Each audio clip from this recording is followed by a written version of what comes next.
À quelques mètres sous la surface de l'eau, Yves cherche un animal tout rond qui possède comme argument de défense une solution radicale. Il est entièrement recouvert d'épines acérées. Un bon système, très douloureux quand on marche dessus.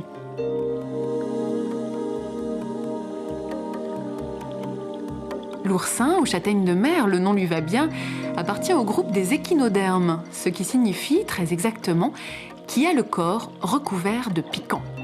C'est en général la seule chose que l'on connaisse de cet animal. Alors allons voir Michel qui va nous en dire plus. Ouais, je t'ai ramené ça, là, en plongée, on en voit quand même beaucoup. Et donc ceux-là, je les trouve vraiment magnifiques. Oui, c'est une espèce commune, celle-là. Hein. Voilà. Ouais. On la trouve donc en Atlantique, elle peut même remonter jusqu'à la Norvège, donc dans des eaux assez froides. Ouais. Hein. Ici, tu as une autre espèce qui vit... on le trouve chez nous aussi, mais alors cette espèce descend même jusqu'au Cap-Vert, hein, sur toute la côte atlantique en fait. Hein. On a donc plusieurs espèces là, qui sont présentes dans le bassin. Alors il y a ces petits là qui sont comestibles, c'est ça Voilà. Alors celui-là, c'est le petit oursin violet. Ah.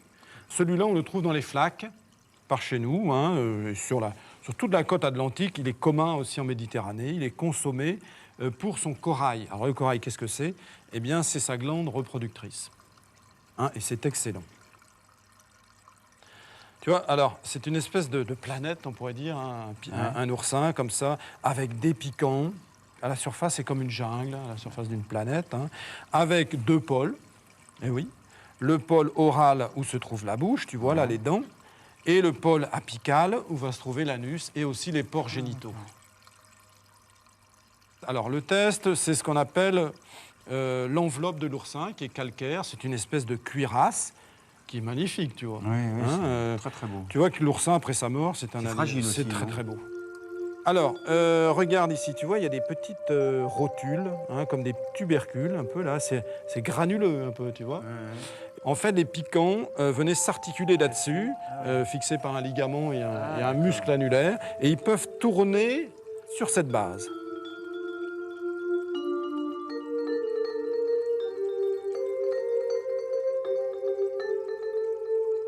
Voilà, tu as aussi les pores, les ouvertures par où sortaient les pieds ventouses qui permettaient le déplacement de l'animal. Et au niveau du sommet de l'oursin, le pôle apical, on voit plein de petites plaques qui sont percées de trous. En fait, c'est un filtre. Parce que tu sais, l'eau de mer pénètre à l'intérieur de l'oursin et va jusque dans les pieds ventouses.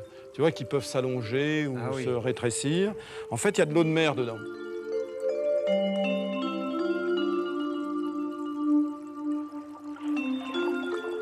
Plongée, on voit quelquefois des traces derrière l'oursin, comme s'il broutait.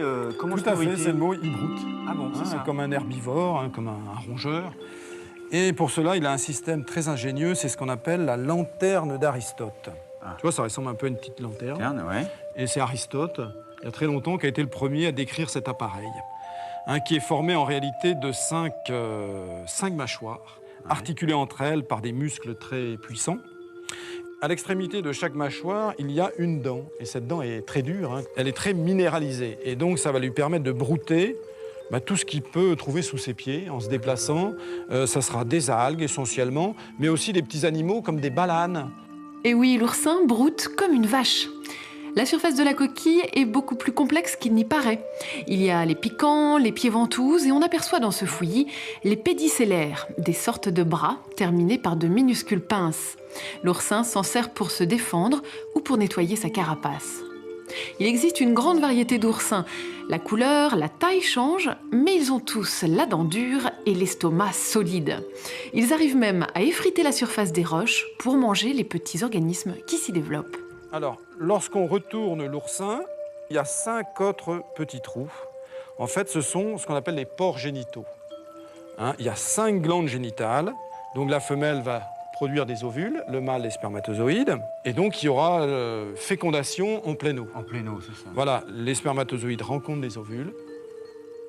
Un seul va le féconder, l'ovule, ça va donner un œuf qui va dériver avec le plancton. Il va donner une petite larve nageuse. Après 24 heures, déjà, l'œuf évolue en une larve nageuse qui va évoluer, qui va se transformer en une larve dite Pluteus, qui ressemble un peu à une tour Eiffel.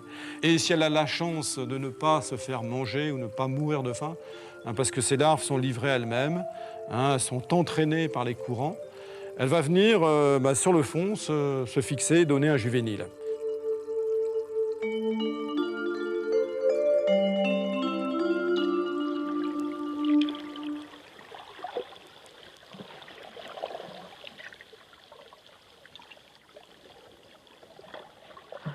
Et donc c'est très intéressant pour l'animal qui se déplace très lentement, parce que ces larves, elles, vont être disséminées par les courants marins et coloniser de nouveaux territoires. Une fois adultes, les oursins savent très bien se déplacer. Ils partent régulièrement en balade pour aller chercher leur nourriture. Certains font même de mini-migrations quand la température est trop froide en hiver. Approchez-les avec prudence. Les épines sont aiguisées et fragiles. Elles se cassent, restent dans la peau. La blessure n'est pas très grave, c'est juste que ça fait mal. Attention donc, l'oursin se touche avec les yeux.